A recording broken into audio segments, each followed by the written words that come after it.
Huge round of applause for Mac. Let's hear it for him on the chat box. Mac currently lives in Singapore. He loves to travel the world, and I can tell you that during the times of these lockdowns, he is actually attending at least 6 to 7 countries every day. He is traveling across them. So he loves to watch movies. He reads a lot of books. He has quite an encyclopedia of knowledge there and enjoys spending time with his children. He's a firewalker, bungee jumper, and a skydiver. Wow, Mac, you've really done a lot of exciting things. Mac's passion is to help others achieve goals that they would normally think are impossible. He believes that with the right network, even the impossible can become possible. His vision is to impact over 1 million entrepreneurs to help them to grow and to transform their businesses by December 2029. Are we all ready to support him in this? I think this is something that's dear to all of us. So let's give him a big shout. And ladies and gentlemen, let me introduce and welcome Mr. Mac Srinivasan. Over to you, Mac. Thank you, Aarti. What an amazing introduction. Wow. I hope I can live up to that. And thank you. It's always lovely to be here in Gurgaon with Aarti and Rakesh and team. I know we have at least 1,000 people almost registered. Gurgaon is the leading regions in the world. They always come in the top 10 regions across the world, and they beat over 8,400 other regions. So it's really amazing to see Aarti and Rakesh, the way they've built both Gurgaon and Faridabad. And I'll just take a few minutes for the benefit of Mr. Shiv Khera, just to explain about BNI. We are the world's largest referral marketing organization for small and medium-scale entrepreneurs, and we are globally located with over 70 countries. So most of our members here are across one of these 70 countries. We have 10 offices globally that supports our operations. But all that is fantastic. But what I'm most excited about is what happened in the last couple of months, when the whole world, everything else was in the shutdown mode. BNI entrepreneurs were able to pass referrals to one another through the BNI online platform, and we generated over $1 billion worth of business in the month of April when everything was shut down. In fact, when I'm managing China directly, I was seeing their incomes on Thank You for Closed Business go up, and same thing, I'm seeing it repeatedly across multiple countries. So BNI platform, the online platform, continued to kind of cradle and support our members go through these particular challenges. And even in the month of May, we're closing on $1 billion. And from January to now, we've done about $6 billion worth of referrals that has happened for our members. I'm really excited about what's happening now in India. We are taking the 34,000 members. We are growing to about 50,000 members and helping the entrepreneurs. Because if we have each entrepreneur that we impact creates at least 10 different economies around them, either their family or employees. So that's the vision that we want to create 1 million entrepreneurs, through BNI, and then help them grow. So with that, I'm not going to take too much more time. I'm really excited to be here. And the few things that we have also done in addition to creating the platform, we have started expanding the PR network across India. We have had several discussions with the government with various ministers. And so BNI is now a known name brand across India. And with leaders like Aarti and Rakesh, no doubt, we're going to hit that 50,000 members and beyond. So with that, it's back to you, Aarti. Thank you for inviting me. I'm really excited to hear Mr. Khera. I'm a big fan of his, and I look forward to hearing him and being on the panel. Thank you so much. Thank you, Mac. Thank you. That was absolutely fantastic share, Mac. Thank you so much for inspiring us once again. Let me now introduce the person that we've all been waiting for and who we are all here to listen to, Mr. Shiv Khera himself. Now, ladies and gentlemen, our featured panelist, none other than Mr. Shiv Khera. Mr. Shiv Khera is an author, educator, business consultant, and much sought after speaker. So we in BNI Gurgaon and Faridabad, are really thankful that we have Mr. Khera here with us today. He has taken his dynamic personal messages to opposite sides of the globe, from the US to Singapore. His 40 years of research and understanding has put millions on the path of growth and fulfillment. Over 8 million copies of his books have been sold, including his international bestseller, You Can Win, in 21 languages. And I know a lot of our members here are familiar with the book, You Can Win. So if you read it, say, yes, I can win on the chat box. His clients include Lufthansa, HP, DHL, HSBC, Canon, Nestle, Philips, Mercedes, Johnson & Johnson, MetLife, and many, many more. Tens of thousands have benefited from his dynamic workshops in over 20 countries, and millions have heard him as a keynote speaker. Mr. Khera is also the brand ambassador of the Roundtable Foundation.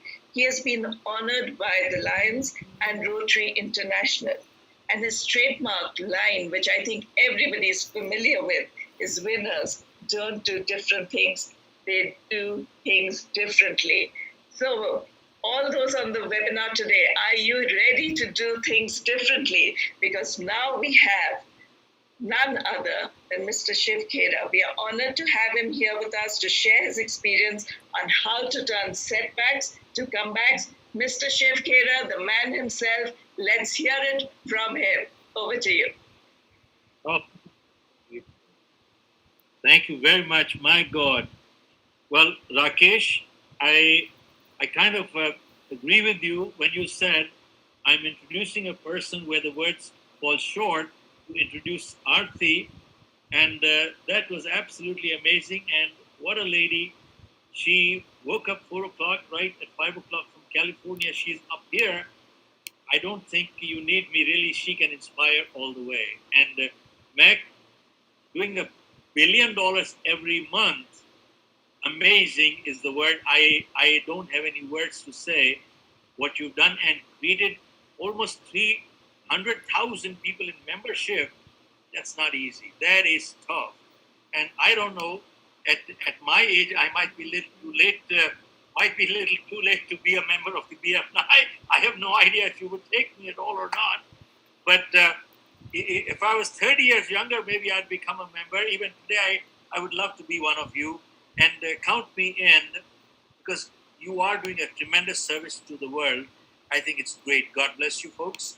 Absolutely, we kick off right from there. All right, folks, let me just quickly clarify a few things.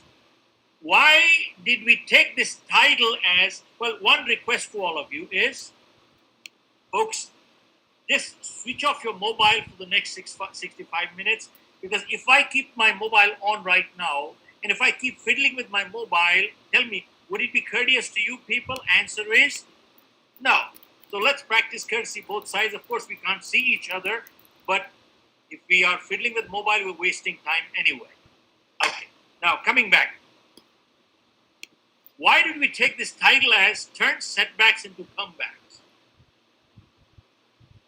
Because in my life, I've had 3 major setbacks which put me into minuses in my life.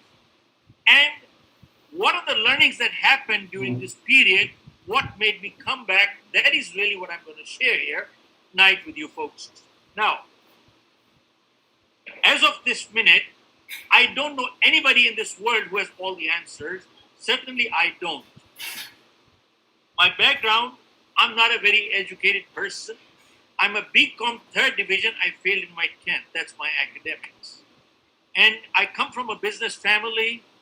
We had coal mines in India, 1,000 people working for us, and the government nationalized them. They took over. And right from being a mine owner, we came on the street. Street means street. My father had died when I was just about to finish college. We were left with the liabilities and the assets were gone. And I was married just 4 weeks then. Now, I remember thereafter, we started selling little things from home to get money for food. I remember a year later, my daughter was born, and I sold some of the last pieces of my mother's jewelry to get released from the hospital. I did not have $10 to buy milk that night. Folks, I tried my hands on 3 businesses with no money, and I failed in all 3. Finally, November 13, 1975, I left India, went to US. Initially went to Toronto. I started life with a bucket in my hand, started washing cars door to door for 1.5 to 2 years. And I was sleeping on the floor. I had no furniture. This is how I started my life. And totally by accident, I got selling vacuum cleaners in the evening, and daytime I was washing cars. And again, by accident, I got into selling life insurance. And within a matter of 3 months, I was about to be fired from my MetLife company. But what were the turning points that happened which changed my life completely? And those are the things I'm going to be sharing with you folks tonight. I moved on from Toronto to US, got into 3 businesses. I bought out a company out of California in 1984, started a New Jersey operation with no clients, and I sold my company with close to 500 clients for a decent sum. Now, this is what I'm going to be sharing my learning with. Now, keeping in mind, you see, we're all facing challenges such as the virus is going from one city to the other, hospitals are overcrowded, not enough supplies out there, factories are closing, orders are getting cancelled, unemployment is going up, and death rate is going up. This scenario has literally shaken up the whole world. Now, with that, today people are feeling uncertainty and unpredictability is hurting people. Nobody can predict when is the finish line. Nobody can predict. With the result, it is leading to uncertainty, leading to insecurity. And the insecurity is leading to a lot of stress, anxiety, frustration, depression, and even anger. People are facing all these emotions. Now, all I can say is, folks, stress is normal and natural. It is normal and it is natural. And anybody who says I have no stress belongs in the lunatic asylum. Now, all stress is not bad. In fact, it is a stress that makes us perform. Have you noticed, folks, that an athlete who is ready to compete at the Olympics, he is under heavy stress. And if he was not under stress, do you think he could perform? Answer is no. It is a stress that makes him perform. Another example, I'm sure if not real life, you must have seen in the movies at the race course. The thoroughbreds, before they get into the cabin, they're all jumping like this. They're jumping like this. Why? They're under stress. They're under very heavy stress.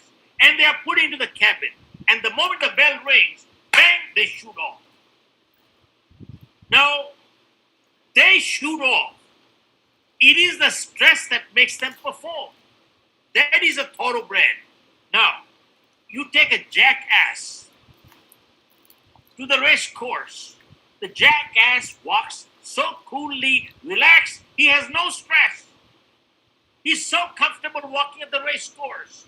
But then remember one thing, he will remain a jackass for the rest of his life. Now, this sentence is very important, Arti, and that is, stress is the price we pay to be a thoroughbred in life. Remember this, Matt. Stress is the price we pay to be a thoroughbred in life. Otherwise, you will be a jackass. Very crucial. Keep in mind, folks, all of us can handle stress. I repeat, all of us can handle stress. But what we cannot handle, Rakesh, is chronic stress.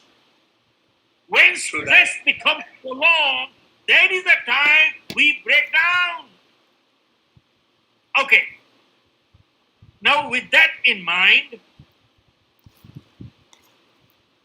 this crisis is impacting us 3 ways. 1, our life. 2, livelihood. 3, lifestyle. 3 things. Now, how is it impacting our life? 1, nobody knows who will be in quarantine next. I repeat, none of us know who will be in quarantine next. Nobody knows. And 2, what we do, who we meet, and where we go could be a matter of life and death. I repeat one more time. What we do, where we go, and who we meet could be a matter of life and death. So, 1 is life. 2 is livelihood. Folks, all of us, everybody pretty much has been badly hurt because somehow or the other our livelihood has been impacted. As an individual, our income stopped. As an entrepreneur, our businesses have stopped. Now, even the government's income have stopped. Government are collecting no taxes either. So literally everybody is facing a major crisis in cash flow. Now, who are the people who are worst hit? Now, to understand that, we need to understand there are three kinds of people in this world. One is the super rich. Super rich. Two, mediocre. Three, the poor.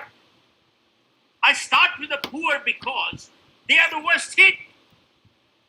They are the daily wage earners. They work during the day, earn in the evening. They work during the day, eat bread in the evening. They work during the day. Now, they don't go to work, they don't earn. They are the worst hit. Now, I'll come with the super rich. Folks, are you aware that the Apple computers, they have $200 billion in reserve. They don't have a livelihood problem. They don't have a livelihood problem.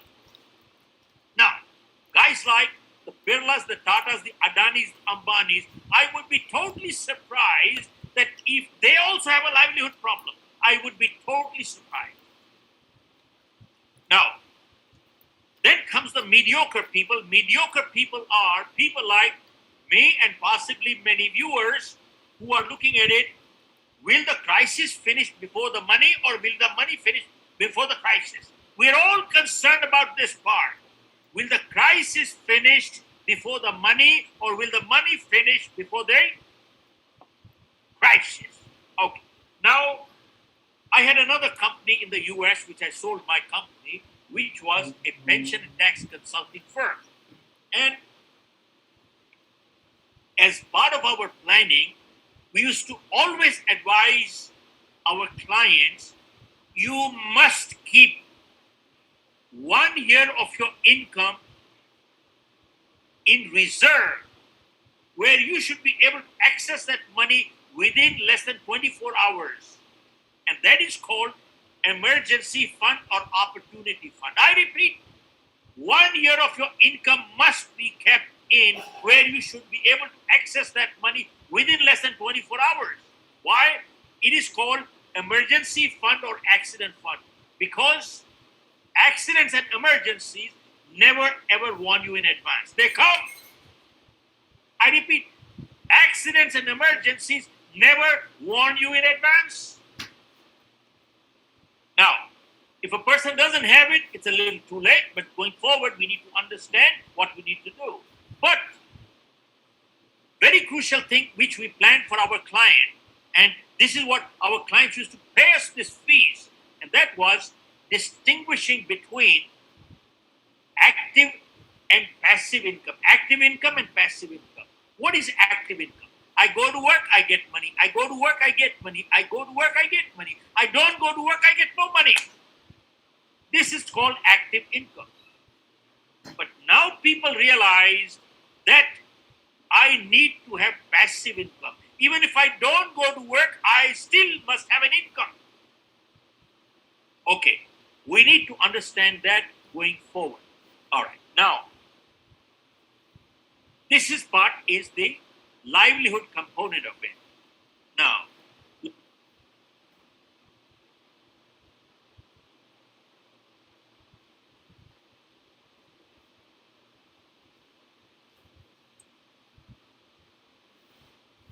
Rakesh, the feed is to be redone. I think we've lost Mr. Khera. I think by mistake, pardon me? Well, he's back. In the meantime, I think let's look at what happened right now, right? I really liked the stuff about stress, and we are all stressed out of our brains right now. But it seems to me that stress can actually, if you channelize it, it can become a very powerful force. What do you say, Matt? You must be under a lot of stress managing all these countries. I mean, you changed time zones like we change our jackets. That's true. I'm happy that Shiv Khera is back. So let's get back to the main event. But yes, I completely agree with what you were saying. it's the stress that makes us really, like thoroughbreds. And Mr. go ahead. Khera, you're muted. Mr. Khera. You're muted. Yeah. You did. Yes, Now now you're you're okay. Can you hear? Yes. Where was the last point? I was now live. You were talking about passive and income. Okay, now I'm gonna stop that one. Now let's come to the lifestyle, livelihood, lifestyle. Now let me share with you. See, till the lockdown came in,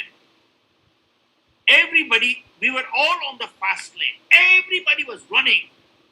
Where we were going, we didn't know, but we were all going. We were all busy. Nobody had the time. Now look at this, Rakesh. The amount of time-saving devices we have today. We have never had that many in history, and yet we don't have what? We don't have time. You know why? Because somewhere we messed up our priorities. Somewhere we messed up our priorities. And I'm not preaching here. I'm guilty here. I stand guilty here. And when we mess up our priorities, guess what happens? We forget to distinguish between what's urgent in life and what's important in life. Important may or may not be urgent. Urgent may or may not be important. But the funny thing is that whenever we ignore what is important, it always converts into urgent. Look at this. Health is important, but it's not urgent. Exercising every day is important, but it's not urgent. Now, if I have a crucial meeting tonight, and if I cannot exercise, it's not the end of the world. But if I ignore my health long enough, guess what happens? I will end up in the hospital. Now, look at this. Whenever we ignore what is important, it always converts into urgent. In life, relationships are important, but they're not urgent. But if your relationship is enough, guess what? You start talking to your lawyers. Folks, whenever we ignore what is important, it converts to urgent. And ask people. That is where we need to set up priorities. You ask people, why do you want to work every day? And the answer is, I go to work for my family. Why do you work hard? I work for my family. Who are the most important people in your life? My family. Who are the most neglected also? My family. Interesting. Look at this. The most important people, sadly, many times become the most neglected too. And again, I'm not preaching here. I'm guilty myself.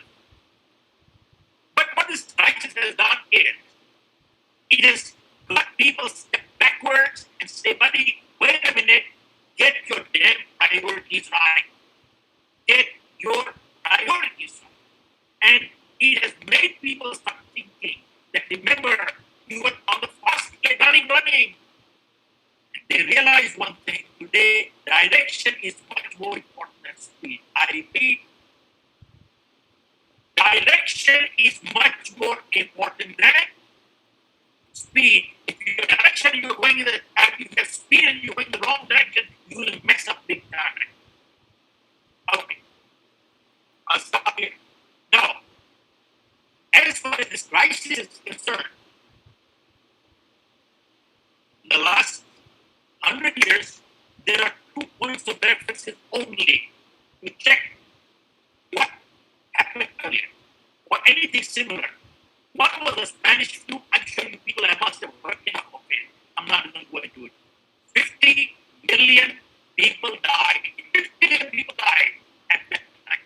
And it came in 2 phases, 1918, and then it came back in 1919 again. But why I bring this up is, when it finished in 1918, people dropped the guard. They said the crisis is over. But the funny thing is, crisis was not over. It came a second phase, just like it came back in South Korea, Singapore. It came back again. So all I'm saying is, if the lockdown is over, don't think the crisis is over. Don't think, and it killed more people in the second phase. Don't take don't drop your guard. This is one component.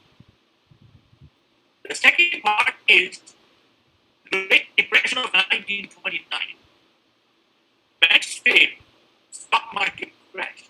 There was total panic, and people lost their savings. And here is when $100 became $15. The dollar lost 85% of the value. $100 became $15. And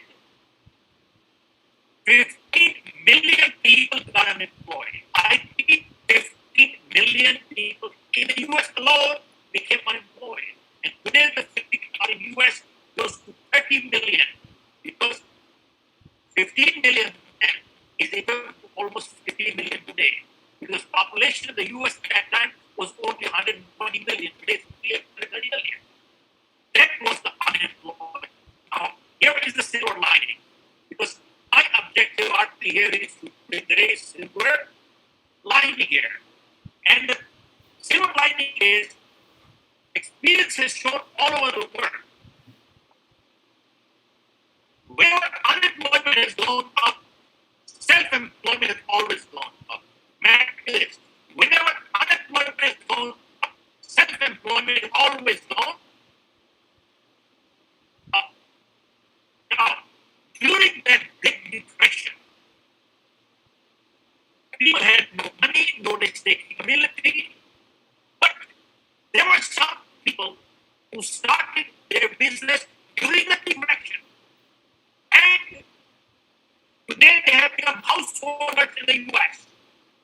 And I'll share with you who they are. And folks, they had no money, no formal education. They were not techies, they were not innovative. But what they had was they were positive entrepreneurs. I repeat, they were positive entrepreneurs. They were survivalist entrepreneurs. They were solution-focused people. I repeat, they were solution-focused people. Why do I say this? Because there are some people in this world who are problem-focused. You know what that means? It means you give them a solution, they give you a problem. You give them a solution, they give you a problem. They have a problem for every solution. Henry Ford said, kick them out. But that's too late. You understand there are problems. We are looking for somebody who is solution-focused. So I'm going to share with you 3 examples of these. One was a man by the name of George Jenkins. In his neighborhood, there was an abandoned place.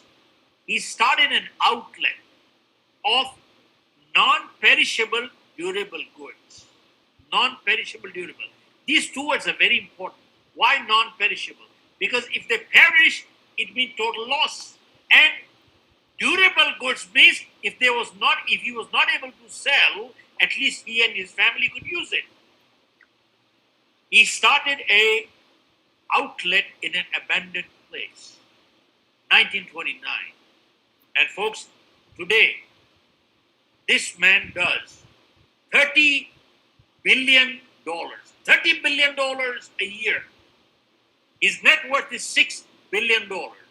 He has 1,000 outlets in the US. And the store's name is called Publix Supermarket. Go Google it, check it out. Publix Supermarket. Second example was, there were 2 brothers, Gallo brothers in California. And they were struggling to make ends meet. So they started life crushing grapes to make wine. But nobody would buy it. They had no money. Gallo brothers started selling their wine 50% below market. 50% below market. And today, they have the Gallo Winery in California, which is one of the largest in the US. And they account for 25% of the wine trade in the United States. And they're worth close to $10 billion. Third example. A man had a patch of land in Idaho. His name was Simplot. Now, he started cultivating potatoes. Now, what he could not sell, they ate. But what he could not eat started rotting. He could not afford the loss of rotting potatoes. So he created a system to freeze them. And folks, today, he accounts for 33% of the French fries business in the US, with McDonald's being his largest customer, and he's called the Potato King, and he is worth close to $10 billion. Now, why am I sharing these examples with you? Folks, I don't want to leave you the impression that anyone of us will start any business and each one of us will do $1 billion. I don't want to say that here. That is wrong. But all I want to leave with the impression is that we need to become solution focused. Think about it. How come under the same set of circumstances, there are some people who break records while others break themselves? How come? Think about it. Under identical circumstances, there are some people who break records while others break themselves. How come? Folks, bottom line is we need to be solution focused. Okay, now going forward, this crisis has impacted us three ways. One, physically. Two, economically. Three, psychologically. Physically, which is medically, I'm not a medical doctor, I don't want to get into it. Skip it. We've got enough information from the WHO. I think that is good enough. One. Number two, economically. Folks, this is crucial. I want to make a point here. And that is, earlier the word was globalization, globalization, globalization. Today, the word has become localization, localization, localization. And globalization through localization only. Why is that? Because production is 20,000 miles away from consumption. And countries are dependent. I repeat, countries are dependent badly. Give you an example. The United States, hear this carefully, the United States today is dependent on China for 97% of their pharma products. All of a sudden they woke up. What if things go wrong? What if things don't work out right? We're held to ransom. Where do we go? So people are saying we must become localized and self-dependent, self-sufficient. And people are talking of getting the production close to consumption. See, with robotics coming in, artificial intelligence, labor component has gone down drastically. You don't need that labor anymore. So therefore, people are saying, let the production come to consumption here. And one more thing, there are many business people listening today.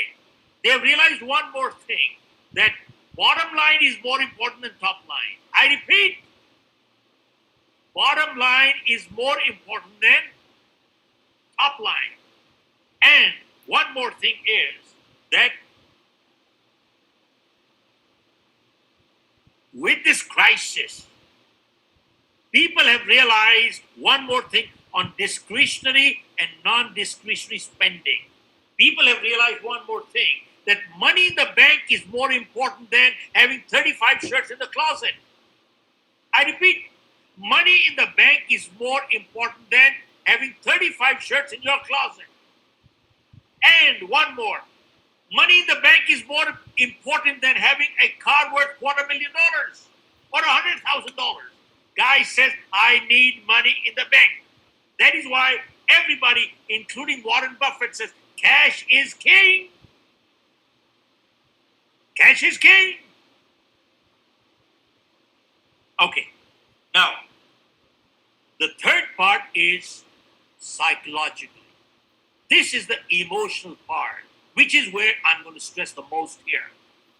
Folks, I noticed one thing. People who are emotionally strong, they are coming out stronger out of this crisis. I repeat, people who are emotionally strong, they are coming out stronger out of this crisis. And people who are emotionally weak, they are the ones who are creating problems in their own families. They are fighting. Every little thing is irritating each other. And WHO came up with a report which said domestic violence has gone up by 50%.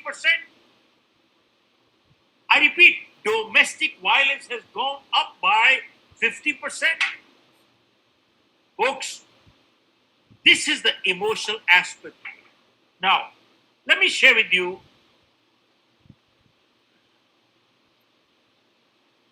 nine steps how to overcome this crisis. If you want to take this down, please do so. You're most welcome. But 9 steps. How do we overcome this crisis? Step 1. Folks, the step 1 says is the serenity prayer. I repeat, it is the serenity prayer. Now, 45 years ago, when I was in the US, and all my family is US citizens, we live there, we have to file our taxes there. But 45 years ago, when I was washing cars in the US, folks, I sat through a program by Dr. Norman Vincent Peale, the man who wrote the book Power of Positive Thinking. As he came in, he looked at the entire audience. There were probably 1,000 people. And he looked at everybody, said, it appears all of you people are so cool, calm, relaxed, comfortable. It appears nobody has a problem here. Then he asked, does anybody have a problem here? Guess what? Everybody raised their hand. Yes, we have a problem. Who doesn't have it? Then he asked, how many people would like to get rid of the problem? Again, everybody raised their hand. We'd like to get rid of the problem. Then Dr. Peale said, folks, while coming to this congregation to address you people, I came across a place where I saw some people lying there, stretched out, totally relaxed. They had no problem at all. How many people would like to know where that place is?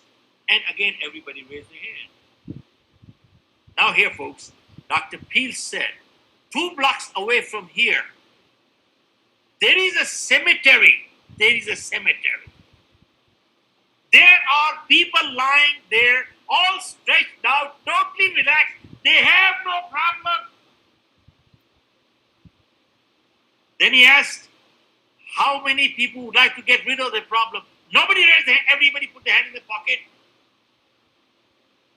Then Dr. Peale said, remember one thing. Problem is a sign of life. So long as you are alive, you will have problems. The day you don't have problems, you'll be dead.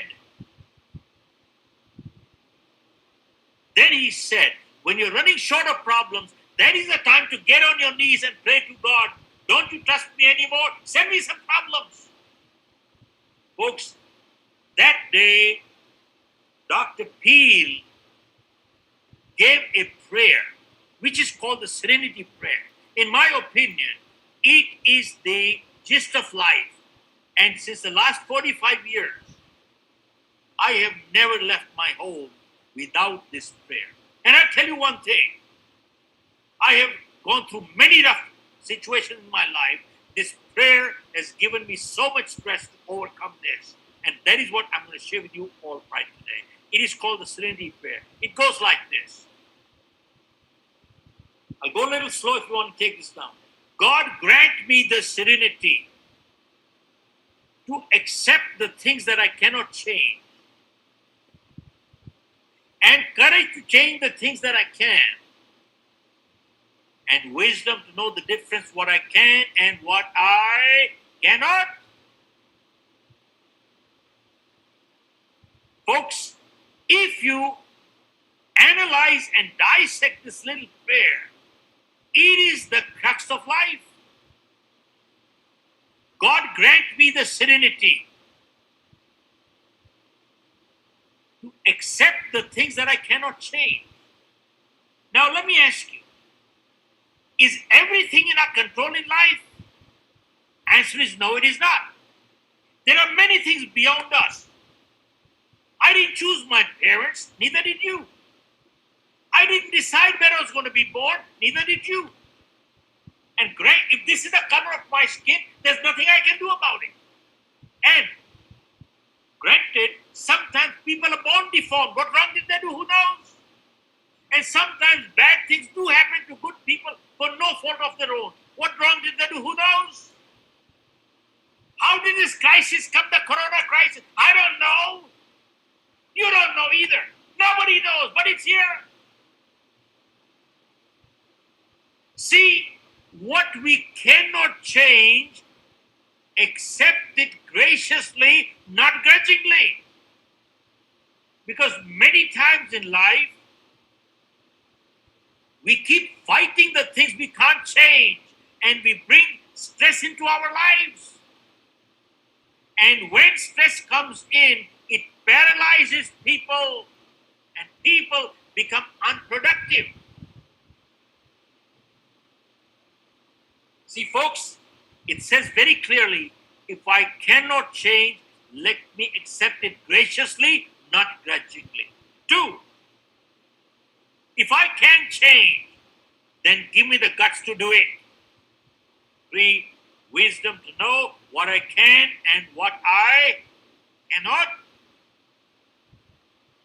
Now, folks, when I wrote my new book, which was launched last year in London, You Can Achieve More, that's the new book, I took this thought a few steps further. In that book, I have written that life is full of choices and life is full of compromises. Seems like a contradiction, but not really.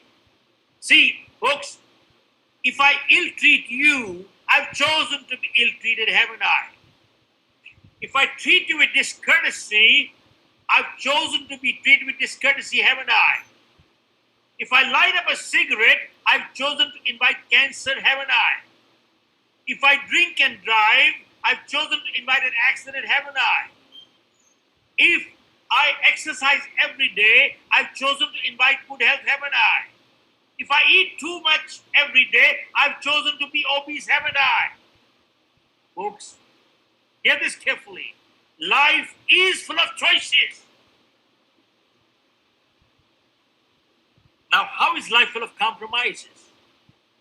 Folks, we cannot choose the cards that are dealt to us. What we can choose is how we play the game. See, sometimes nature gives us a lemon. The choice is ours. Do we cry or do we make lemonade? That's a choice. Now, folks,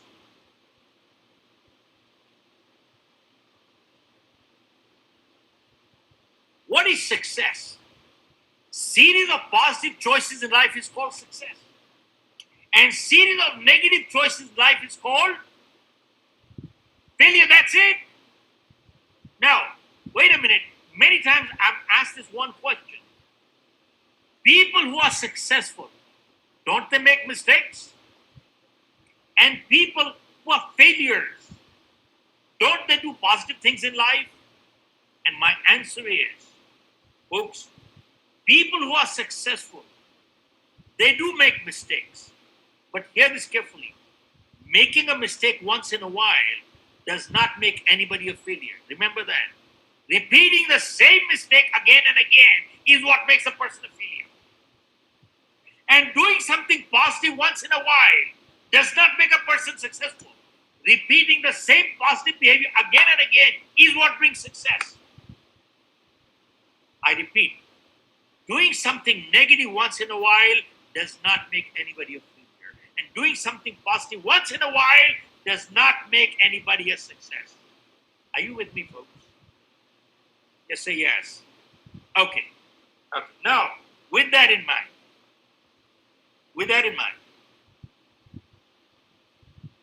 step two, to overcome the stress and crisis, folks, limit your exposure to news only twice a day, 15 minutes in the morning, 15 minutes in the evening. I repeat, limit your exposure to news only twice a day, 15 minutes in the morning, 15 minutes in the evening. Don't watch the news all day long. Why? It is so negative. Why? It is depressing. There are people who wake up in the morning, all they do is turn the TV on and they're looking for score. You know what score they're looking for? As if there's a cricket match between England and Australia. And the score is how many infected, how many died, how many infected, how many died, how many infected, how many died, how many infected. And they watch that. And 1 hour they watch. Then what do? They change the channel to see the next one, how many died, how many infected, as if the score is going to change. And then they watch the third channel as the score is going to change. And 12 hours, they watch the same depression, infected, died, and 12 hours later the guy says, I am depressed. Of course you'll be depressed. Don't you understand English? Input determines output. That's all. Negative input determines negative output. And you feel depressed, your immunity goes down, your chance of catching the virus are much greater. And get your information from reliable sources. There is so much of fake news going on right now. A lot of fake information going on. Get your information from reliable sources. Okay, step 3. Step 3.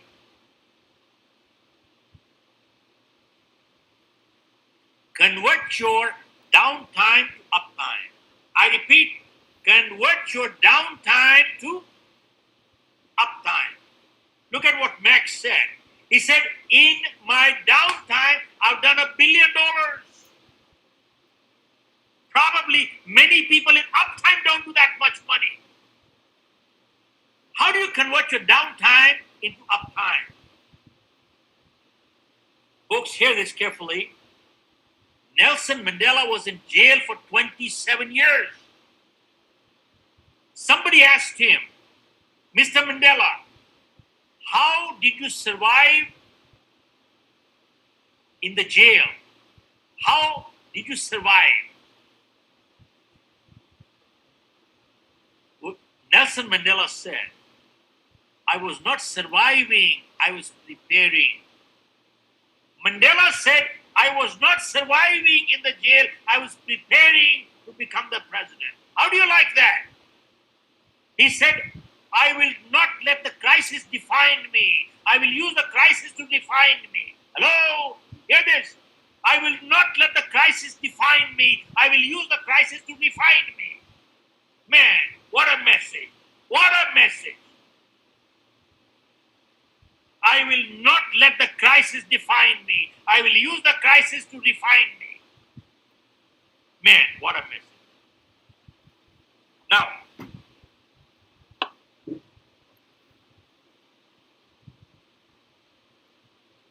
before the crisis came in, there was a survey conducted in the US which said an average American watches 3 to 4 hours of TV per day.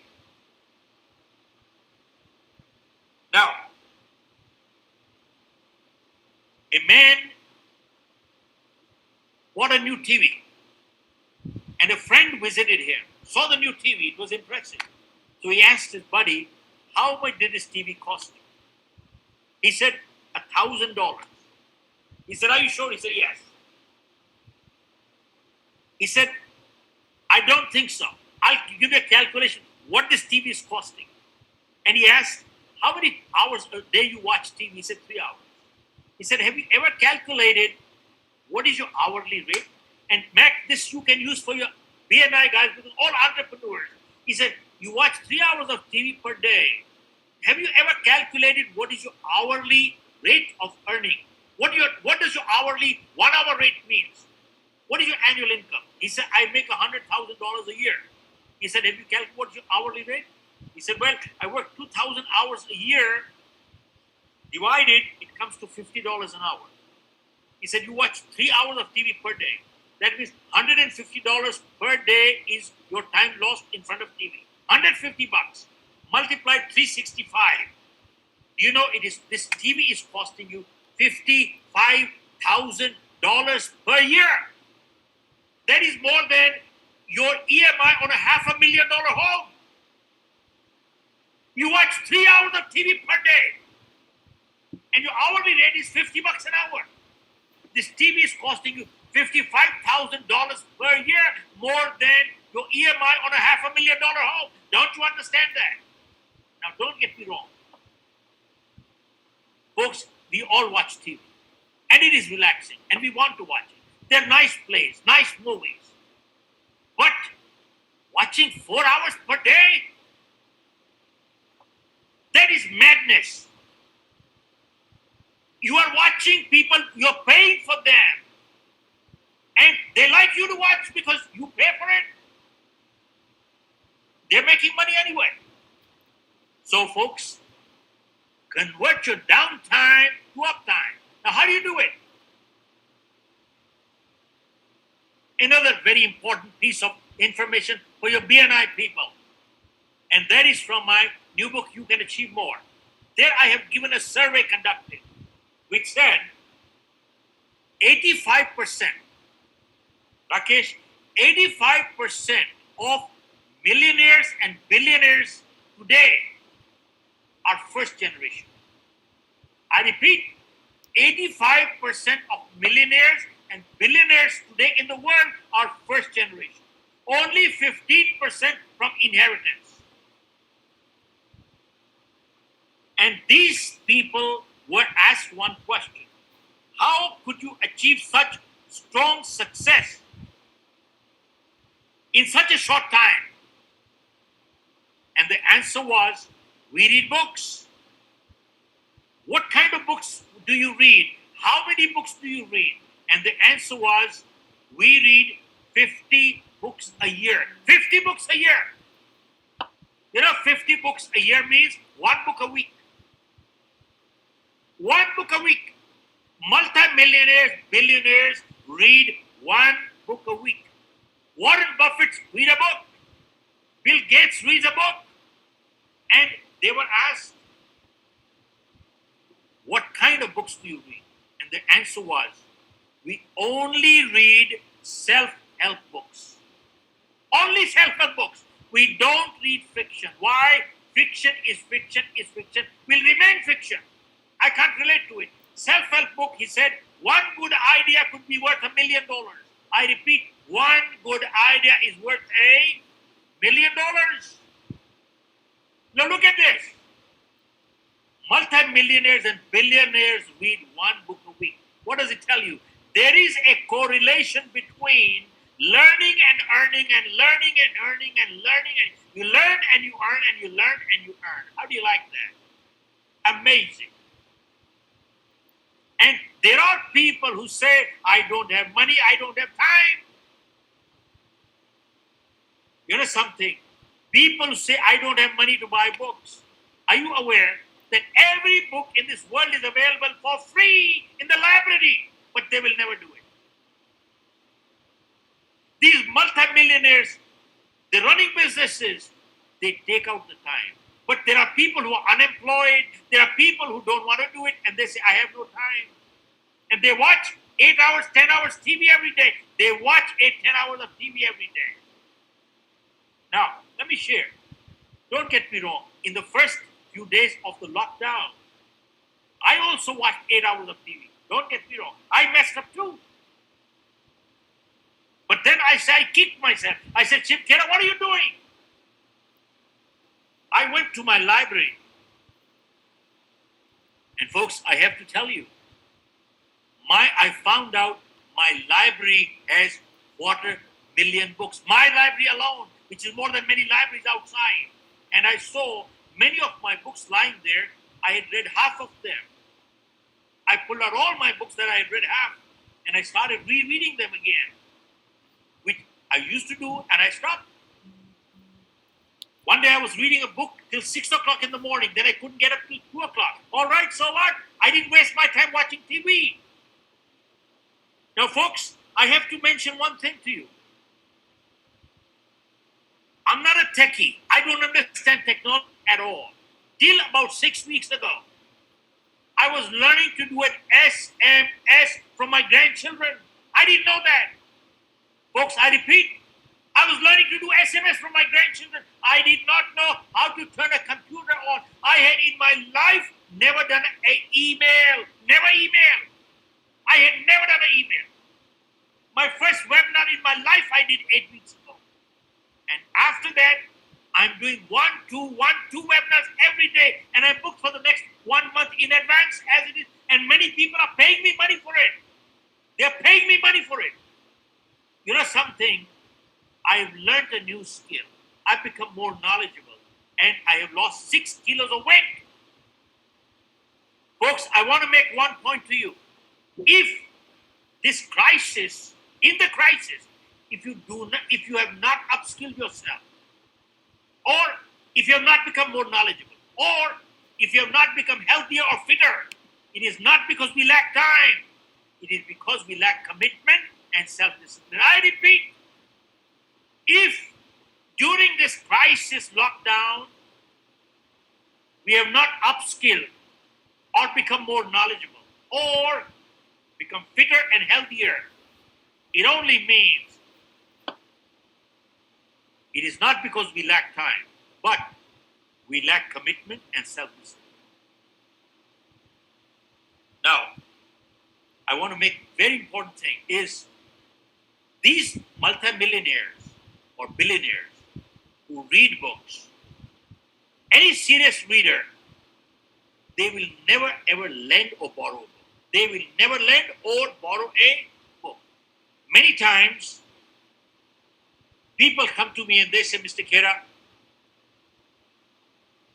I got a new book, great one. I can lend it to you. I said, no, sir. Give it to me, gift it to me, sell it to me. Don't lend it to me. Why? Because I will not give it back to you. Why? Because when I read a book, I always sit with my pen and pencil and my notes and my highlighter. I make notes on the side of the book. Why? Because I learned one thing in my life. Reading a good book once is never good enough. You know why?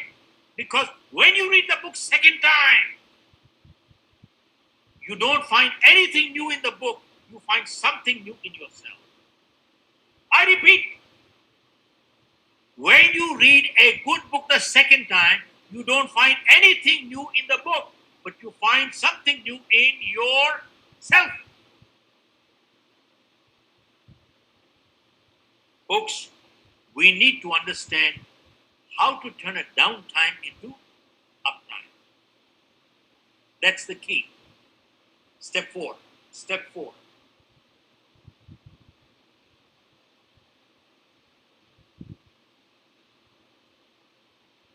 Folks, how do we overcome depression? By the way, I just addressed a whole group of a few hundred medical doctors, which was funny for me to talk to a medical doctor to overcome stress. In fact, they're the ones who tell us all these things. But hear this. How do we overcome depression? I get calls, multiple calls sometimes during the day, and people think I have the answers, which I don't. But I got a call the other day, somebody saying, Mr. Khera, I'm very bored, I'm feeling depressed. Now, I said to them what I had to say, but I learned one thing in my life. Hear this, folks, remember, only boring people in life are bored. I repeat, only boring people in life are bored. And they say, how do we overcome depression? Folks, I share with you a treatment for depression given by, not me, a world-famous psychiatrist by the name of Dr. Carl Menninger. The Menninger Clinic, even today, is the last word in psychiatry in the US. And somebody asked Dr. Menninger, Doc, if you knew for sure, guaranteed, that one of your patients was coming up with an attack of depression, what treatment would you prescribe? They were thinking that he would write some medication. But here is what Dr. Manager said. He said, if I knew for sure, guaranteed, that one of my patients was coming up with an attack of depression, I will tell them, go home. Lock yourself out of the house. Go to the other side of town. Look for somebody who's in trouble. Just help them. And your depression will go away automatically. He said, find somebody who's in trouble, help them, and your depression will go away automatically. He said, you know something? Poor people don't get depression. You know why? They're so busy earning a living. They're so busy. They have no time to get depressed. He said, depression is the disease of the rich. Poor people have no time to get depressed. Look at this.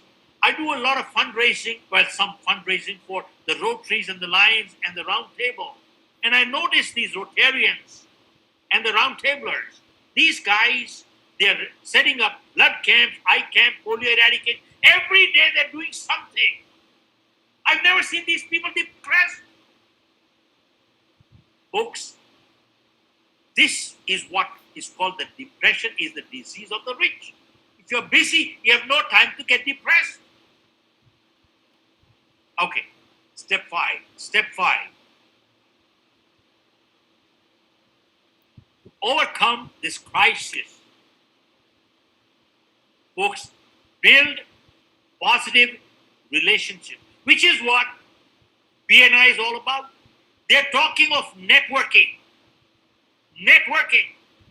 Folks, keep one thing in mind.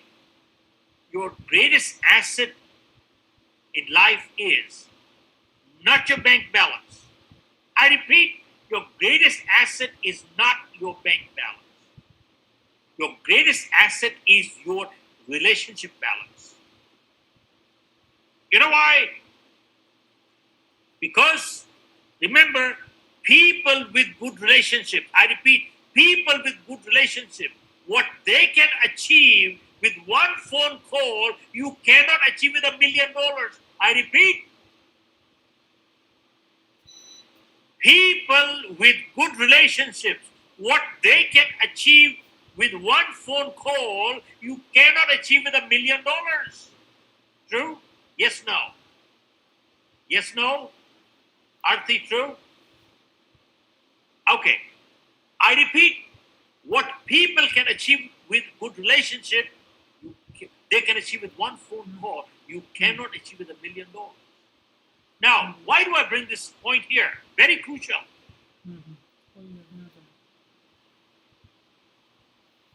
Two relationships are very crucial. One is my family. God forbid, if any one of us was in the hospital tonight, tell me, who would be next to us? Probably our husband, wife, kids, or somewhere, maybe 2, 3, 4 people, no more, nobody else, who we take for granted. What a disgrace. It is time to understand, if I was in the hospital, who would be there? Only 2, 3 people, that's about it. Now, come back. One relationship. And second relationship is social relationship that we build with friends. Remember one thing. The biggest security in life is not the bank balance. Security in life is I can trust my family. I can trust my family or my friends. I need to make one phone call and they'll be there. That's biggest security. Now, the other day I got a phone call from a gentleman I had not spoken in 10 years. Now you talk of networking. Folks, hear this carefully. I had not heard from him 10 years. And he calls up. He said, Mr. Khera, I was going through my record. We had connected 10 years ago. And I think we like to be with each other. But somehow we disconnected. I apologize. He said, I apologize. I'm just calling to reconnect with you. That's all. I have no business with you. I am just calling to reconnect. You know something? After I hung up, I felt so guilty that this guy taught me a little lesson. He beat me to a phone call. And the moment I hung up, I immediately pulled out my telephone book. And I looked at the people who I had connected 5 years ago or 3 years ago and who I had not connected in between. I picked up the phone and I said, buddy, I have a lot of respect for you. We connected 3 years ago or 5 years ago. My fault. I apologize. We disconnected. I'm just calling to reconnect. And that's it. I have no business with you. That's it. But sadly, there are many people who join organizations like the Rotaries, the Lions, or the Round Table, or even the BNI, with one thing in mind, only one thing in mind. Let me build contact. This guy could be useful. Let me build contact. He could be useful. You know something? They are parasites. They are rascals. You know something? The moment usefulness goes, they will drop you like dirt. I repeat, they are parasites, rascals. They only do take. That's it. That is not called relationship building. That is not called networking. That is not called networking. Folks, remember, there are 4 kinds of friendships. One is called friendship of convenience. It is convenient to be together. Convenience goes, friendship goes. Second friendship is called usefulness. Keep friends with him. He could be useful someday. Usefulness goes, friendship goes. Third kind of friendship is when you have a common enemy. Common enemy goes, friendship goes.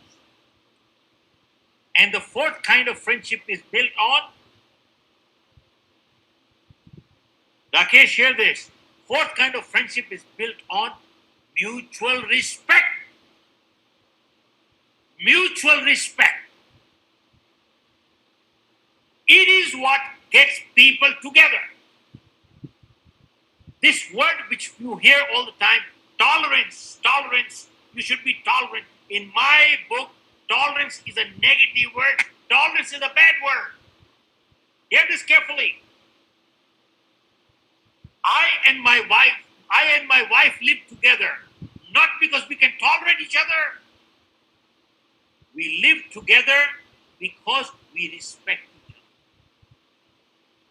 The day the respect goes, I can't live with them. You know, tolerance means postponing the blast.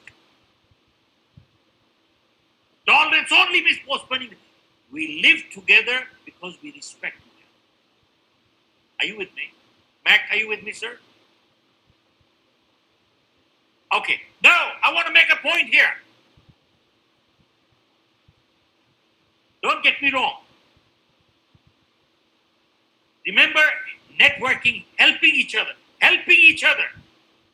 Helping each other is a duty of a friend. If I have a friend for 20 years and God forbid tomorrow he has a problem, who's he going to come to? Obviously the friend who's been 20 years, he's not going to make new friends tonight. And it is my duty to help. It is my duty to help. I'm not doing any obligation. And if I don't help, I'm not behaving like a friend. Unless he becomes a drug dealer. Well, that's a different issue. But remember one thing. Helping each other is never the purpose of friendship. If it is the purpose finishes, friendship finishes. Remember, helping each other is a duty. But remember, it is always incidental to friendship. I repeat, it is always incidental to friendship. In Singapore, I came from a dinner get-together. I met a gentleman in the lobby, saw my tie suit, said, "You came from a get-together?" I said, "Yes." And disgustingly, what the man asked me, he said, "I hope you met some people today who could be useful to you." I had in mind to give a little bit piece of my mind to this guy. You know something? These are parasites. I said, all you can think of it, who could be useful for you? Don't you understand that meeting a good human being is good enough?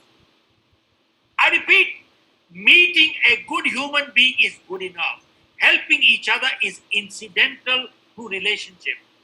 But if you're only looking to get in life, you will never build networking like this.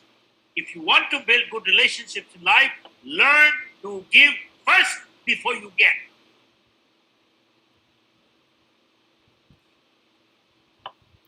This is the foundation of relationship.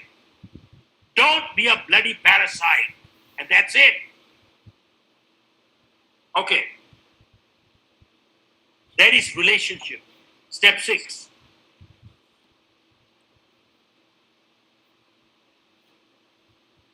Become a proactive person. I repeat, become a proactive person, not a reactive person. What does that mean?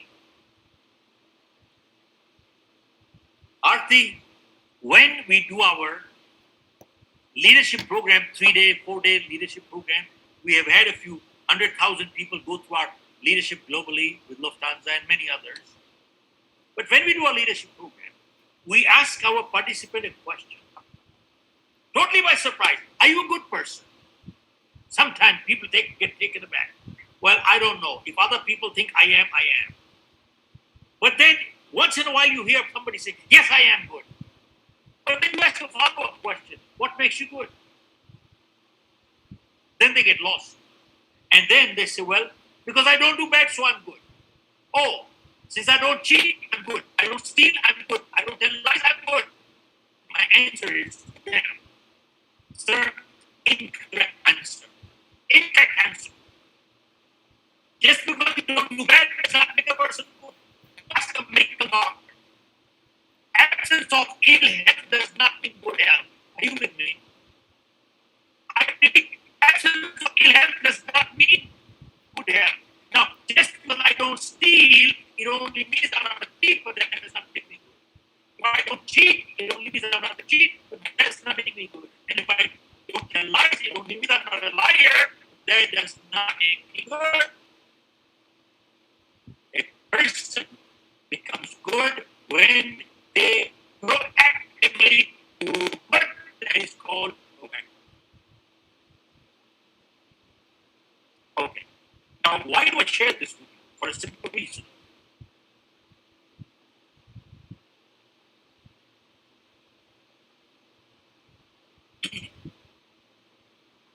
I have learned one thing in my life, especially doing the leadership program, and all realize, one word, all realize, you're all leaders.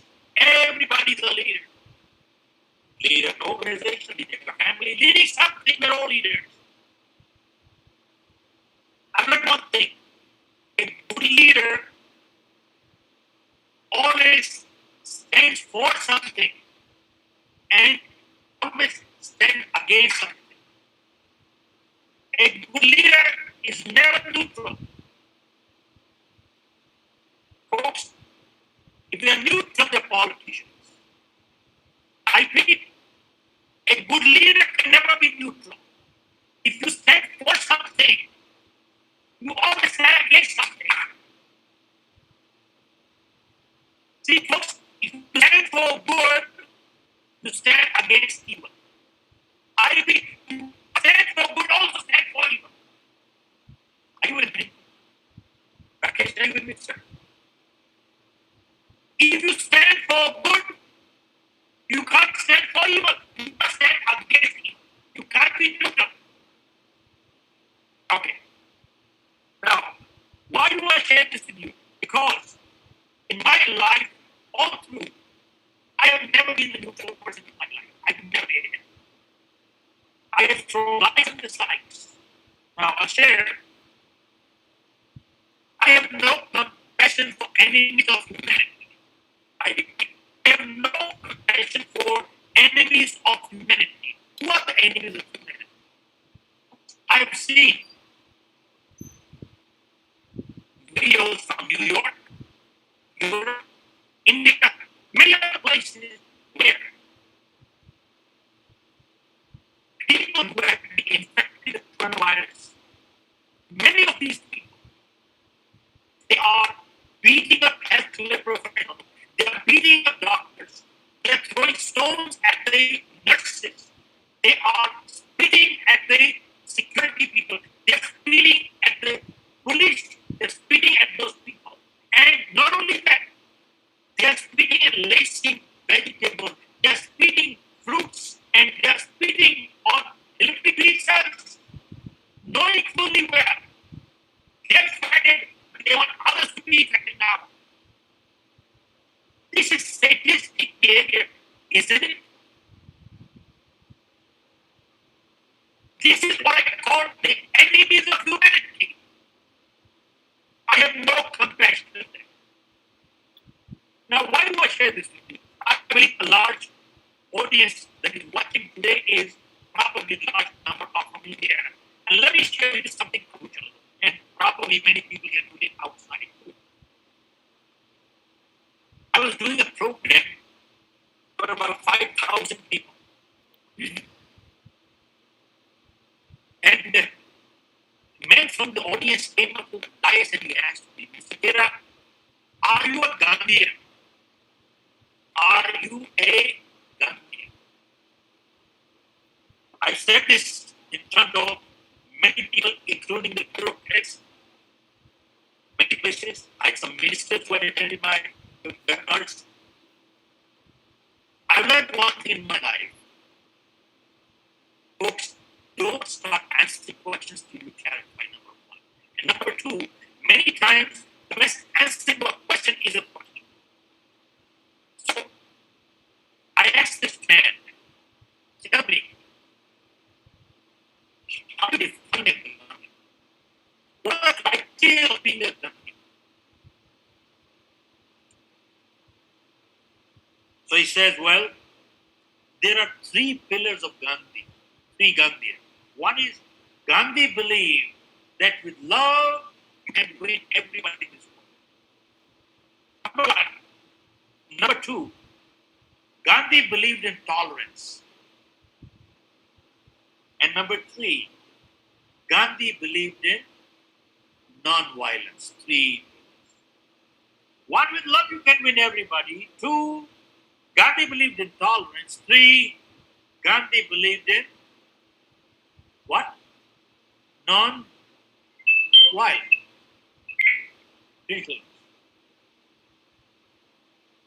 So I said, well, I don't know what came to my mind. I said, at least we Indians, to us, our epics are the Mahabharata, the Bhagavad Gita, Ramayana. I said, I've not read them. I have not read them, but I've heard them. And I said, tell me, you heard Ramayana or Book of Ramayana? Was Ram a Gandhian? Mr. Khera, I'm sorry to interrupt you. Your voice is cracking, Oh, Yeah, can you hear me now? we can hear you, but it keeps cracking in between, like sometimes very badly. Okay. Okay. So Now you're saying it's All right. okay. now it's okay? Yes. Okay. All right, let's keep moving with that. All right, I'll make sure that now the only I said, well, let's look at the three things. The last was Ram a Gandhian? Was Ram a Gandhian? So let's look at the three things you said. Was he able to win everything with love? Answer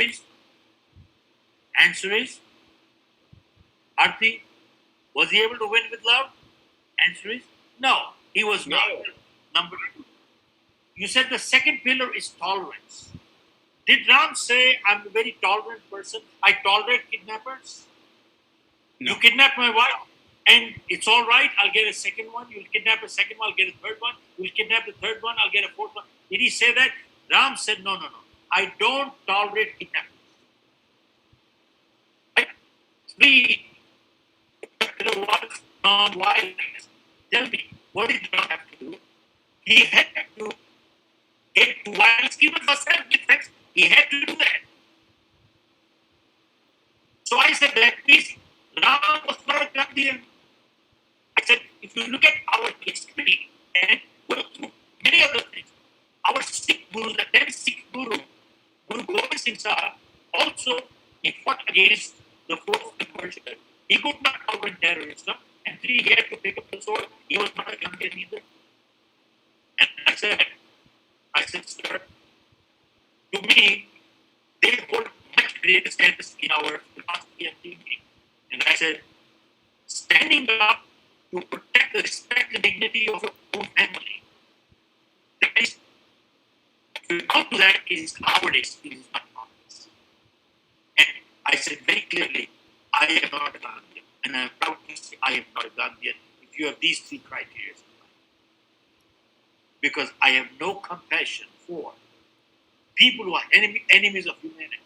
And I remember, Ram stood for good, it stood against evil. Remember one thing, you got to take a stand for something and stand against something. Okay, next step, step 7. Can you hear me now clearly? Mr. Shiv Khera, your voice is still cracking. I think you need to speak into the laptop or next to your mic. Well, That's better. Good. That is better. Good. This is better. Okay. This is really good. Very good. Okay, good. All right. Step 7. Become emotionally strong. To handle crisis, we need to become emotionally strong. In order to be emotionally strong, we must build high self-esteem. Self-esteem. When we work leadership, when we put 5 hours in self-esteem, self-esteem is the way we feel. When we feel good, the world looks nice, productivity goes up, and relationships are better, and the reverse is just as true. And self-esteem is inversely related to egos. Have you seen people with egos like I know it all? What do? They talk down to people, don't they? They put down others, don't they? And every decision they make is more to satisfy ego than make sense. Folks, think about it. Why does a human being put down another human being? It is sadistic but true. There are some people in this world who feel good when the other person feels bad, which means they don't want to lift themselves up, but they want to pull others down. Okay. Am I audible to you now? Am I audible to you? Okay, good.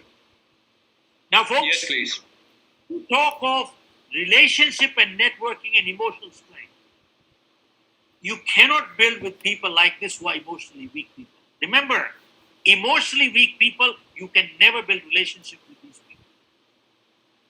Now, what is the foundation of high self-esteem? And that is called self-acceptance. And the foundation to low self-esteem is inadequacy and self-doubt. Now, let me share with you what it means. Self-acceptance means I accept myself the way I am, with my pluses and minuses. Now, that doesn't mean I'm complacent. That doesn't mean take it or leave it. That is arrogance. That doesn't mean arrogance. And that doesn't mean I will stay like this. That is all arrogance. Folks, self-esteem, if understood properly, is the epitome of humility. Here is what it means. It says, how I came to this world, I don't know.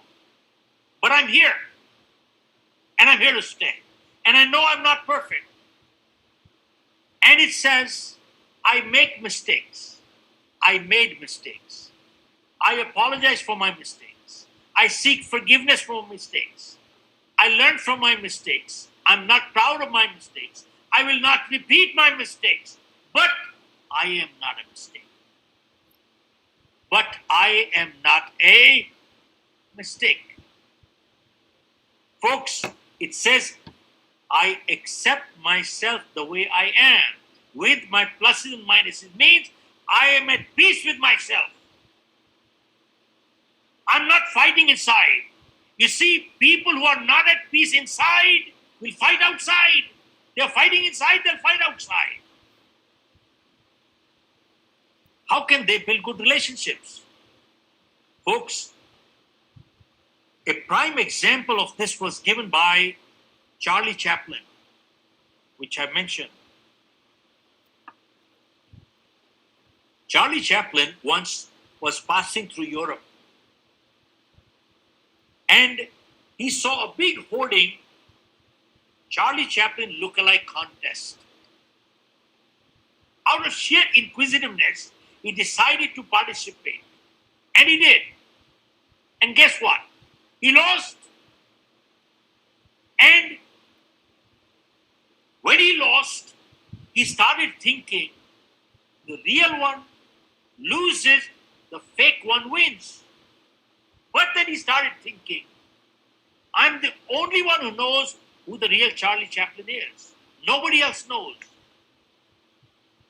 Then he started thinking, should I tell them? Should I tell them who the real Charlie Chaplin is? Then he started questioning, why should I tell them? Do I have to prove anything to anybody? He said, I know my identity. I have to prove nothing to anybody. I know who I am. And he walked away quietly. He walked away without telling anybody anything to anyone. He said, let them win. Who cares? I am at peace with myself. I accept myself the way I am. I have to prove nothing to anyone. Remember, this is not called arrogance. This is not arrogance. I stop here. This is emotional strength, and you move out. Okay, number eight. This is second last.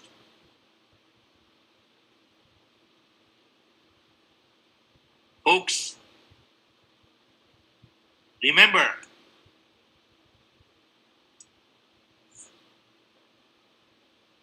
build faith. Faith gives you strength.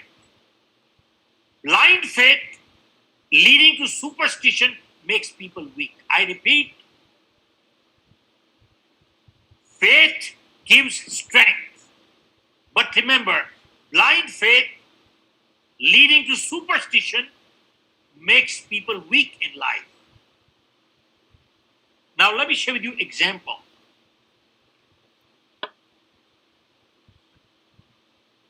This is globally many places. One of the biggest damage, at least done to the Indian subcontinent by the media, has been newspaper, or you open up the TV.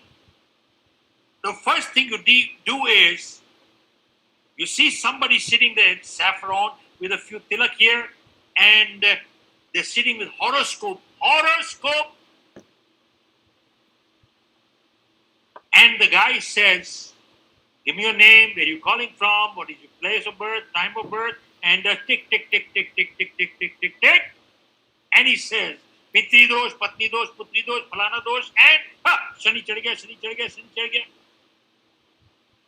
Now let me ask you, and then he gives you the solution. Shani ko utarne ka upay kya hai bhai? Utarne ka upay, where to get rid of Shani? Let me ask you, if it was so easy to get Shani in, Shani out, Shani in, Shani out, Shani in, Shani out, then the whole world could be get rid of terrorists. All the world, send Shani there, get rid of it. What a joke. I say this for one reason. If you read the life histories of Swami Vivekananda, Swami Dayanand, Guru Nanak, they never believed in these things. Never. You read life history of Swami Vivekananda, Swami Dayanand, Guru Nanak, they never believed in all these things.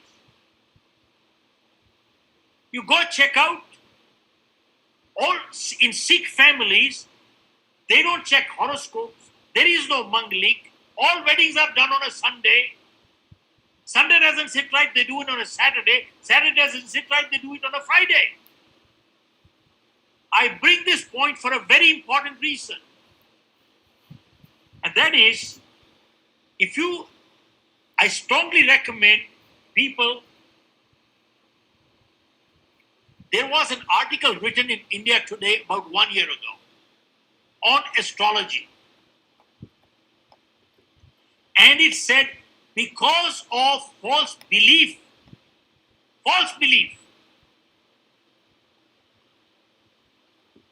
the childbirths in India have, natural childbirth India has gone down. Natural childbirth India has gone down. And especially they quoted South India. And they quoted 3 cities, Bangalore, Hyderabad, Madras. And they said in these cities in South India, hear this, 80% of childbirth is done through C-section operation. 80%. You know why? Some astrologers said this is the time to pull out the child. This is the time to pull out the child. What a joke. Folks, my contention is, I believe in God, I pray every day. But personally, the 90% of people who are temple goers today, they go there more out of fear than out of faith. They go there more out of fear than out of faith. You don't do this, this will happen. You don't do this, this will happen. You don't do this will happen. What's going on? Why I bring this point up here is, in life, show me anybody here who has not had ups and downs in life. Everybody has ups and downs. But you know something? When down comes, people analyze what went wrong. What happened? If the same thing happens, will I make the same mistake again? Have I learned anything from here? If I have, then I am responsible for it. But people who do not analyze and take responsibility, you know what they say? Not my fault, it is my stars. It is not my fault, it is my stars. They blame the stars and they never learn from any misfortune. And they keep repeating the same mistake again and again and again and again. And they blame luck and stars for the rest of their life. Folks, my only contention is faith strengthens people. Blind faith weakens people. That's all. Get out of blind faith and that's it. Okay. Lastly, number 9.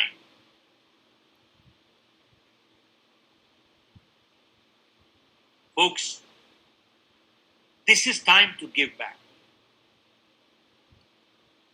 We are grateful to God. We have a home to live. We have food to eat. But there are many people who have no food at all. And I've seen on the TV, the videos, the news, all over the world, there are many good people, many good people who have come forward. They're giving their time, their money, their food. They're giving many things, which is excellent. But, folks, there is one community as a community who has been honored by the government of the United States. They've been honored by the government of Canada, by the government of England, by the government of New Zealand, and by the government of Australia. For their service to humanity, this one community has been honored all over. And that community is, guess what? The Sikh community. The Sikh community. Folks, they have served all over the world. Amazing. Their concept of langar, Gurdwara langar, even before the crisis, they were feeding thousands and thousands. And today they are feeding millions and millions. You know why? Because the philosophy of Granth Sahib is, they are caring people. 1, they are caring people. 2, they are sharing people. They share. And 3, they are daring people. They have the guts and courage to fight against oppression. They're caring people, they're sharing people, and they are daring people. And hats off to them. And I wish many Indians are watching this. And I've said this many times. I wish if India, our people, had adopted the philosophy of the Guru Granth Sahib instead of our own constitution, this country would have been totally a different country all over. But let me close this. Time to give back. There is a Gurdwara here close by, and they feed about 6,000-10,000 people every day. And whatever contribution we can make, we do make there ourselves. But there was a man by the name of Lafayette in France. He had lots of warehouses full of grains, food grains. Major drought came in, and his warehouses were full, packed up. And his so-called advisors said to Lafayette, Mr. Lafayette, your warehouses are packed up. And people are starving. It's a bad drought. And they will pay anything to get money. You can multiply 100x now, 100x. Guess what Lafayette said? Lafayette said, there were good times in the past. They were laughing, we were laughing. They were making money, we were making money. He said, these are not good times. This is time. Open up the warehouse totally and just give it. This is time to give it. You know something? It is people like that who make this world livable. And I'll share with you why I shared this with you. Mac, I'm not sure if it was in Singapore. I was doing a program for very high net worth people. One is high net worth. One is very high net worth. What is very high net worth? In my opinion, my definition is $1 billion plus. Very high net worth. $1 billion plus. So, as I finish the program for these people,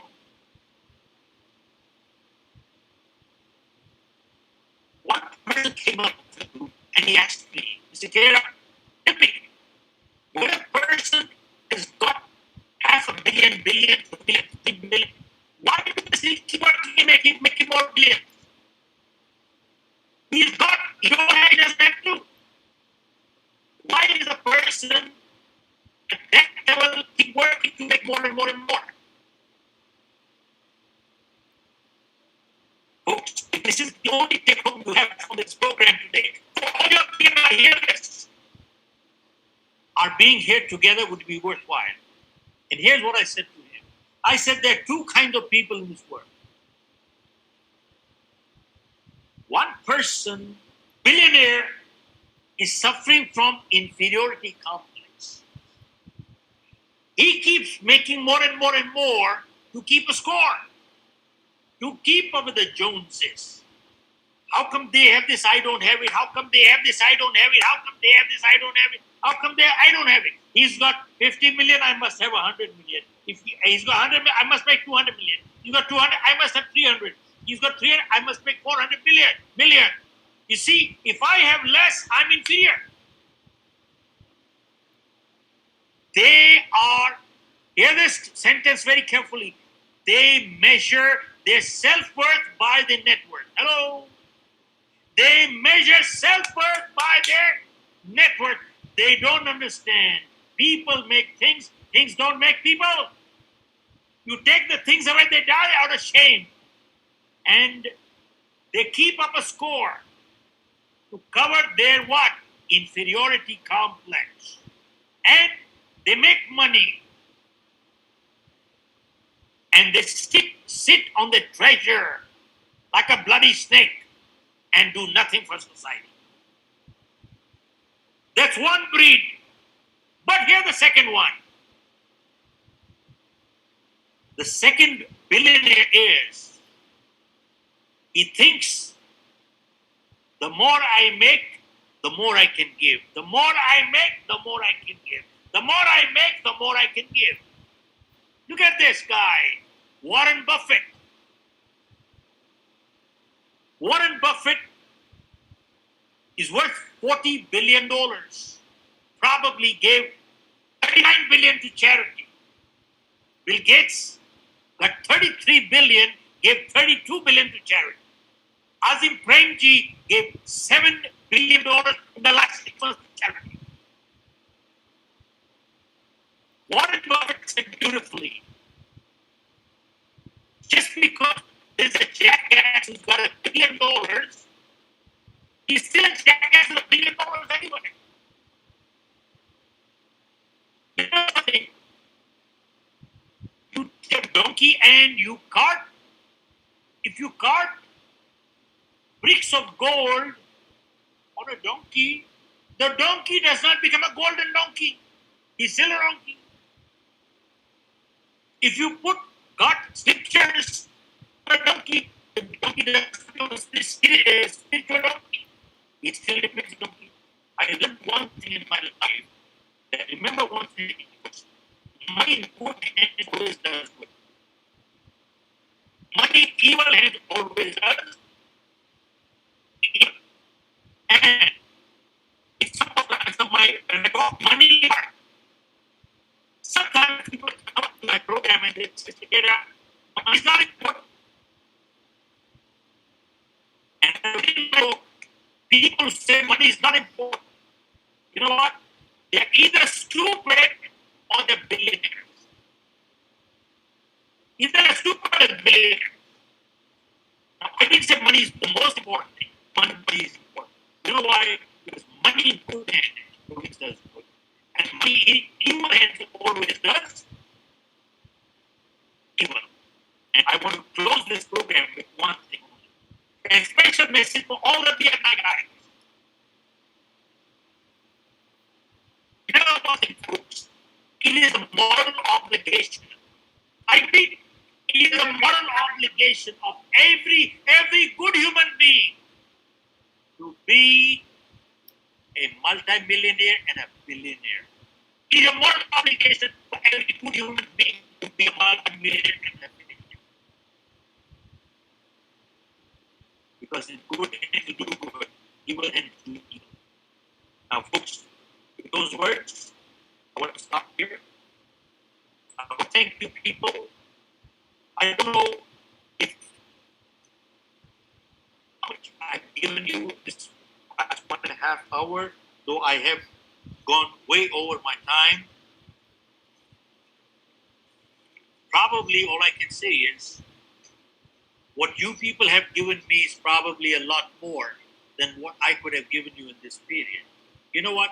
What you people have given me is your time, which is priceless. And I learned one thing. Time is more precious than money. Yes, no.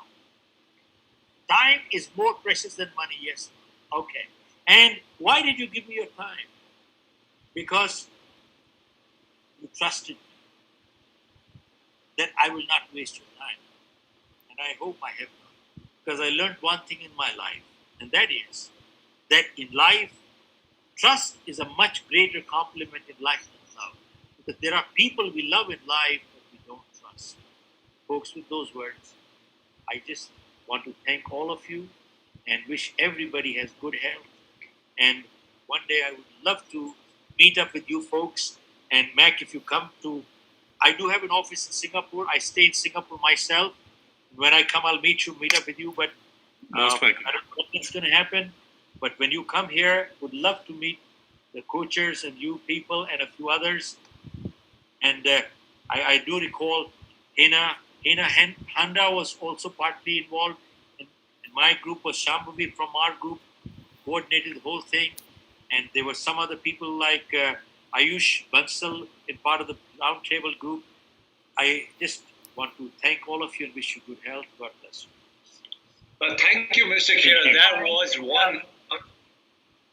Thank you, Mr. Khera. That was one amazing experience. I can't tell you how excited I am to have heard you. It's absolutely, you have taken us into a roller coaster about experiences, about emotions, about everything to do with life, essentially, about how do we engage with ourselves and uncork our passions and truly, truly believe in relationships. That's what BNI is all about. It's all about relationships. And in fact, when you distinguished between the jackass relationship, I really loved it. I really loved it because we are so focused. Sometimes people get wavered and they focus on transactional relationships. What can I get from that particular relationship? Rather than we have a saying in BNI. We say, you know what? It's not your net worth. It's your network. And what really that means is you got to focus on how you can give back. It's not about what you can take. First, you invest in that relationship. Find out what you can do for the other person. And that's what makes BNI so special.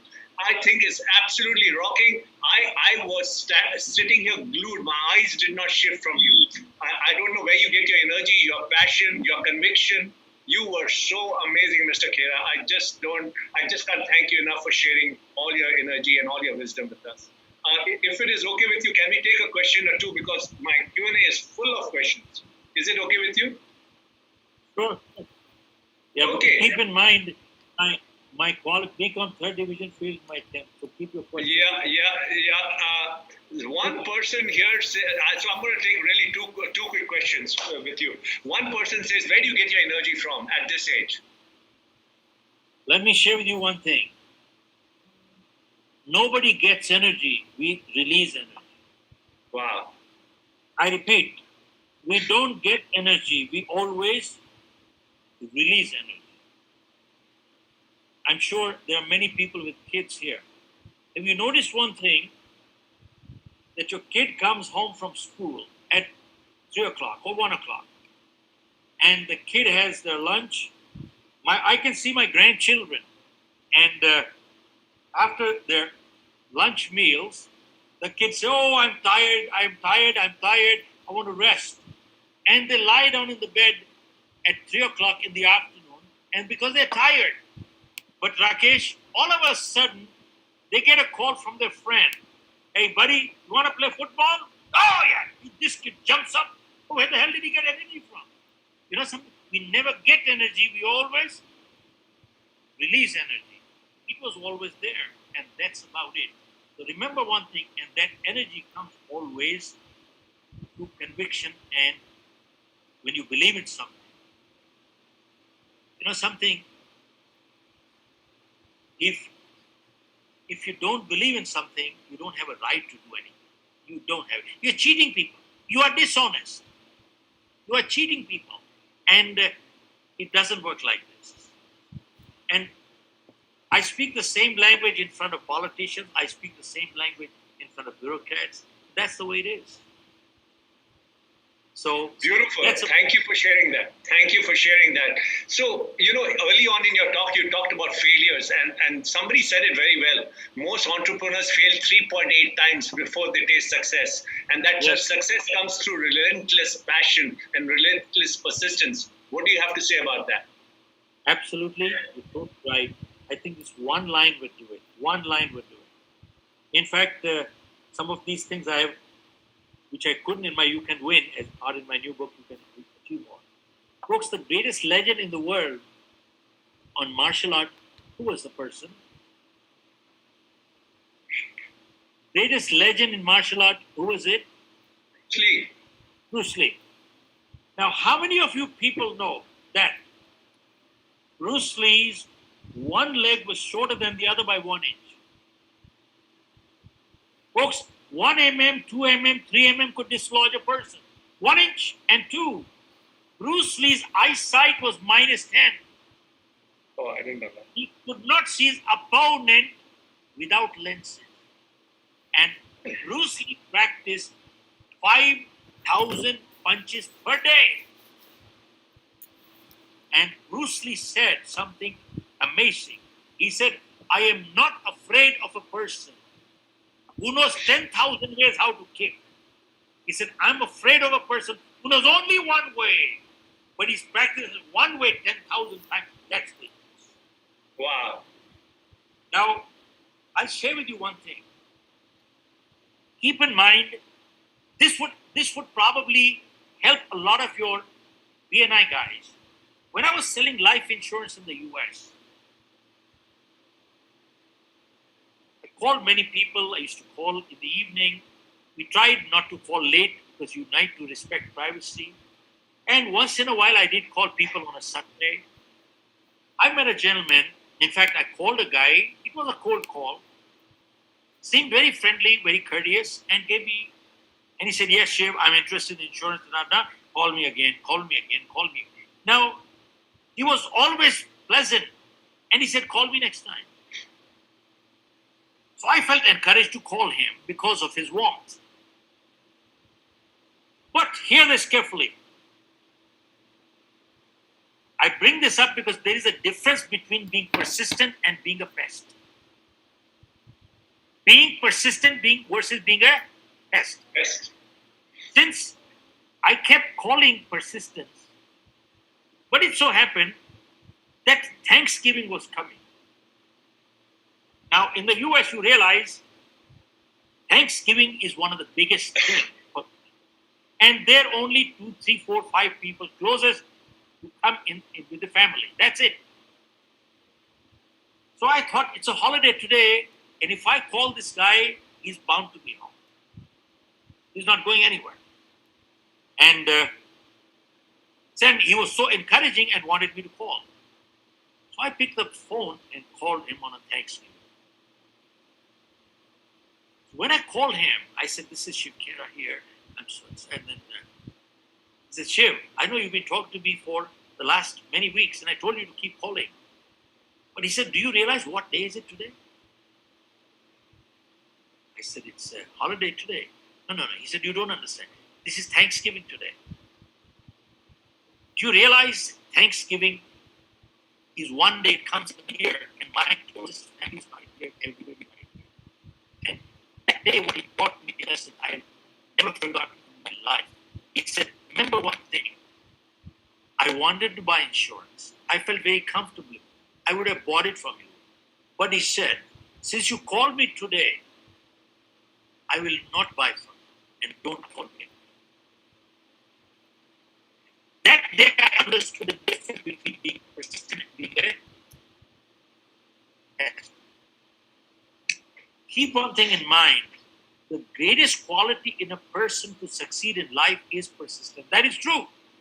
And success is not measured by how high you go up in life. It is measured by how many times you bounce back when you fall. That is persistence.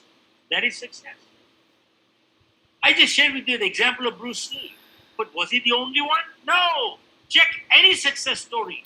They all have overcome things like this. Michael Phelps, 2 years before the Olympics, he fractured his hand. The doctor said, "You can't go anymore." But he did. You know something, when you see life histories of people like this, it forces you or us to redefine the word success. Success does not mean absence of problem. It is overcoming problems. They all had problems. Everybody had problems. I had problems. We all had problems. So success is not defined by absence of problem. It is overcoming problems. And that is the key. So I understood the difference between persistence and being a pest that day. And keep in mind, we need to move forward. And that's it.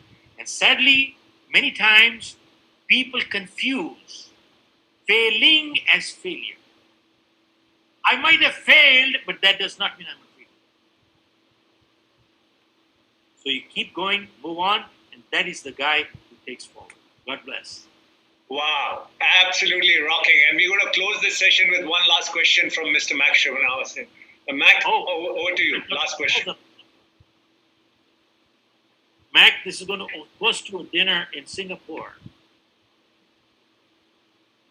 Wonderful, Mac. You need to unmute yourself and ask your last question. Oh, Mr. Khera, I'd love to host you for dinner in Singapore, and really looking forward to meeting you here when you're here. So, Mr. Khera, a lot of the things that you said, we relate with in BNI as far as our value systems go in terms of relationships. In this type of in the environment that we are in, is there any one or two things that you would say for the type of business people that I see are some people are completely, they're not even able to run their business, and there are some people who are able to do their business but are unable to earn enough money as what they would normally do. For the folks that are completely down and out, is there like one or two things that you would suggest that they do in this downturn? Mac, I'm going to share something with you for which many of our clients pays a lot of money. But I want to share something very crucial with you. And again, if this is the only take home, I think this program would have paid you $1 million times over. I've gone through rough patches in my life, come through, you heard me completely. But I was doing a program for a couple of hundred people. It was a very mixed group. I think it was in US, going back many years. It was doctors, lawyers, engineers, attorneys, accountants, carpenters, plumbers, electricians. Now that's a mixed group. Today the biggest thing you hear all the time is competition, competition, competition. As I came into the program, I said, never in the history of mankind has it been so easy to succeed in life the way it is today. Regardless of your profession, we have no competition. I repeat, never in the history of mankind has it been so easy to succeed in life the way it is today. Regardless of your profession, we have no competition. When I said that twice, one person at the far end nudged his partner and said, how come we have no competition? I heard the comment. I went up to him. And I asked him this one question. And folks, I'm asking the same question to all of you people. Mac, hear this. I'm answering your question. I asked him this one question. And I'm asking you people the same question. How many people do you know, Mac? How many people do you know right now walking off the street who are willing to do a little bit more than what they get paid for? How many? How many people do you know right now walking off the street who are willing to do a little bit more than what they get paid for? How many? Answer is? Nearly everyone. Nobody. Zero. Yeah.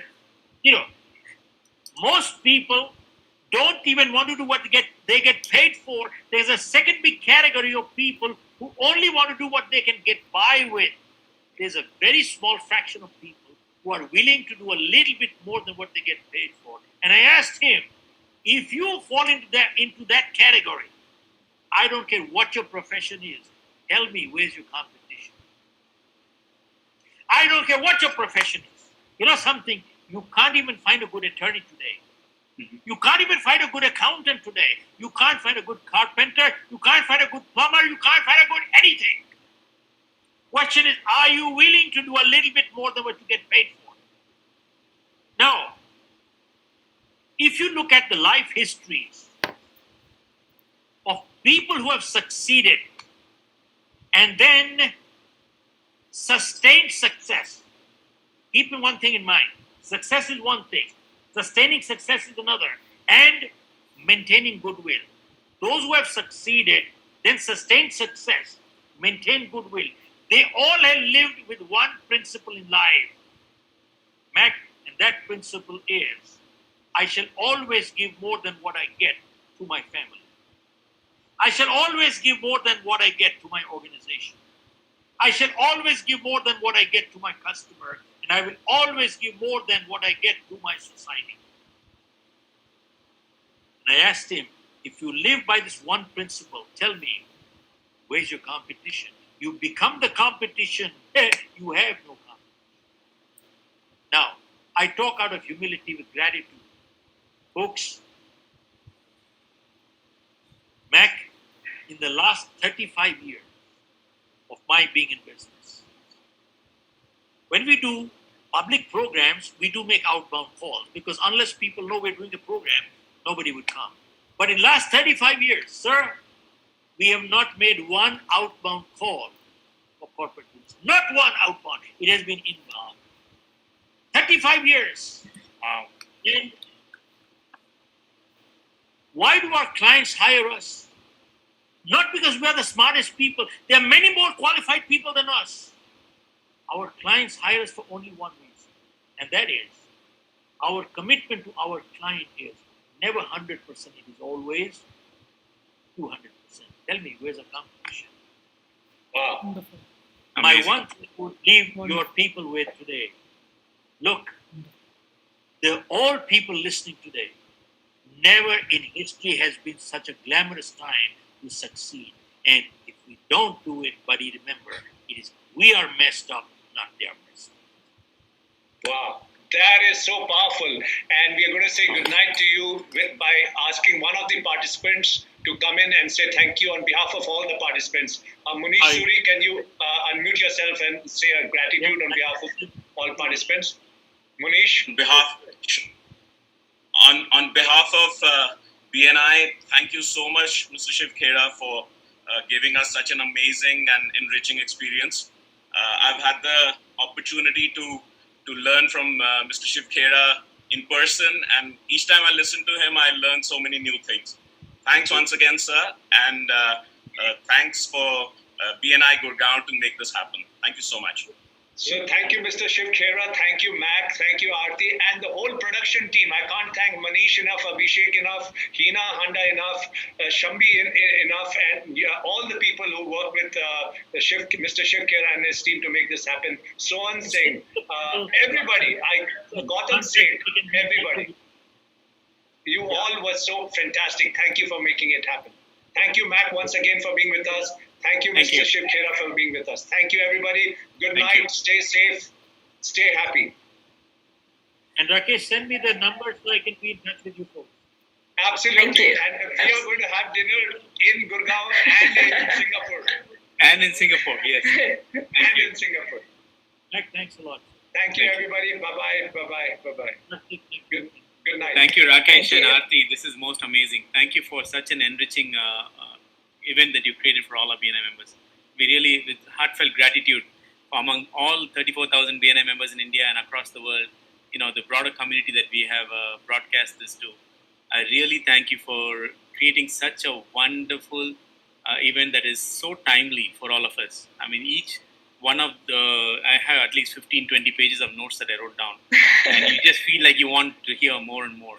So thank you so much. And hopefully the recording is done and maybe we can put it up on BNI University and after you review it. Thank you so much. Thank you, Mac. Thank you. Thank you so very much much. for being with us. Thank you. I know it's late for you too. No, it's okay. Thank you. Bye. Bye-bye.